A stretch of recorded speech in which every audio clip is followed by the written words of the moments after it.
When you think of the printing press, you probably picture one guy, Johannes Gutenberg, and one single brilliant invention.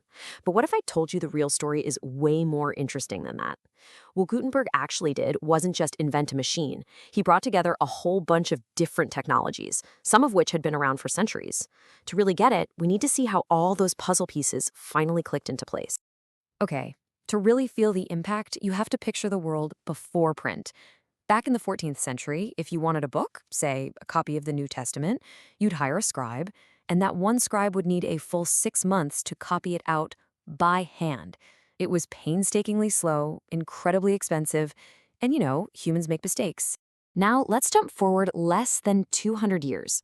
By 1620, a newer version of the printing press could pump out 150 copies of something in a single hour. Let that sink in, from one copy in 6 months to 150 in an hour. The leap is it's almost impossible to wrap your head around. So that brings us to the big question, right? How on earth did we make that kind of jump? Well, it wasn't one single spark of genius. It's really a story about how 6 totally separate technologies finally came together at just the right moment in history. Before Gutenberg, Europe was stuck in what you could call an information bottleneck. Knowledge was rare, it was fragile, and it was basically locked away, controlled by a tiny group of people who could read and write. Let's dig into what that actually felt like. So get this, not only was every single book on the planet copied by hand, but a huge, impressive library back then might have maybe 500 books total. And with every new copy, you risked new errors creeping in. Ideas literally spread at the speed a person could walk or ride a horse. It was a slow-motion world of information. Okay, so this is where it gets really cool. The best way to think about the printing press isn't as an invention, but more like a recipe. It needed 6 essential ingredients, and Gutenberg was the master chef who finally figured out how to combine them all. First thing you need? Something to print on. And for that, we have to thank China, which invented paper way back in the 1st century. It was way cheaper than parchment made from animal skins and a lot tougher than brittle papyrus. But the crazy part is, it took over 1,000 years for that technology to slowly make its way to Gutenberg in Germany. All right, next ingredient, ink. See, the watery ink that scribes used with their quills just wouldn't work. It would slide right off a piece of metal. The solution came from painters who had recently developed a thick, oil-based ink.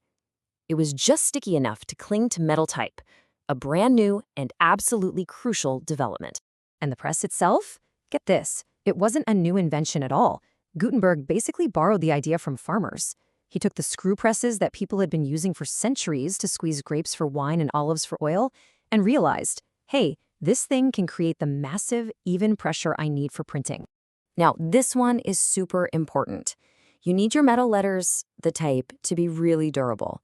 But even more than that, they have to be exactly the same size.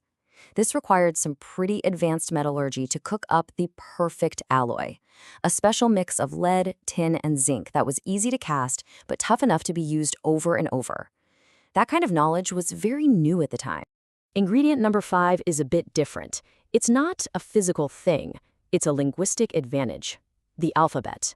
Because European languages used a script with just a couple dozen characters, it was actually practical to make a set of reusable metal letters for everything you needed to write, and this shows a huge advantage Europe had. And here's the kicker. Movable type was actually invented in China centuries earlier. So why didn't it take off there? Well, the Chinese script has thousands and thousands of unique characters. Just imagine trying to create and organize a metal block for every single one. It was a logistical nightmare. The alphabet, with its small set of characters, was just perfectly suited for this technology. And that brings us to the final ingredient, the keystone of the whole thing. Gutenberg's real stroke of genius was inventing a special hand mold. This little device let him mass-produce those metal letters, quickly, cheaply, and so precisely that they were all identical. This was the final piece of the puzzle that made the whole system work. So there it is, the complete recipe for a revolution. You've got paper from China, oil-based ink from the art world, the press from a farm, cutting-edge metallurgy, the efficiency of the alphabet, and the brilliant little mold for movable type.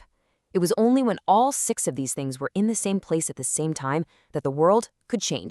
So what happens when you finally get all those ingredients in the same kitchen? Well, it wasn't a gradual shift. It was an explosion. That information bottleneck that had choked Europe for centuries, it didn't just crack, it shattered.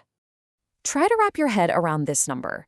In just the first 50 years after Gutenberg's press was invented, somewhere between 15 and 20 million books were printed. That's more books than every scribe in Europe had managed to produce in the entire previous 1,000 years. The scale is just breathtaking. So what were all these new books about? Well, yeah, a lot of them were religious, and most were in Latin. But look at this. Already a huge chunk were being printed in local languages, and more than half were about non-religious topics. The seeds for all sorts of new ideas were being planted right from the get-go. And you have to understand, Gutenberg's press wasn't the finish line. Oh no. It was the starting gun. It kicked off this incredible cascade of smaller inventions. The steam press, then the rotary press, each one faster and cheaper than the last, pushing things forward until we eventually end up with the laser printers on our desks today. So, okay, more books, faster. But what's the real legacy? What did all of this actually change? Well, beyond just making books, the printing press completely rewired the world. It wasn't just about speed. It was about the power of the ideas that speed unleashed. Think about it. Suddenly, ideas could spread like wildfire. This new ability to share information fueled the Protestant Reformation, it allowed the scientific revolution to blossom, and it laid the intellectual groundwork for the Enlightenment. It helped standardize languages, it powered political revolutions in America and France, and it ultimately made things like mass education and modern democracy even possible. You know, there's a fantastic quote that really sums this all up. It would not have been possible to invent printing much before it was actually invented. It sounds a little strange, but what it means is that the press wasn't just some lucky accident, it was an invention whose time had come. It depended on centuries of other innovations piling up. It just couldn't have happened any earlier. The ingredients weren't there yet. And that leaves us with a really big question for our own time. The printing revolution was born from the convergence of paper, ink, metallurgy, and these other key pieces. So, what about today? What technologies? Things like AI, genetic engineering, quantum computing. What things are converging right now, getting ready to create our next great revolution?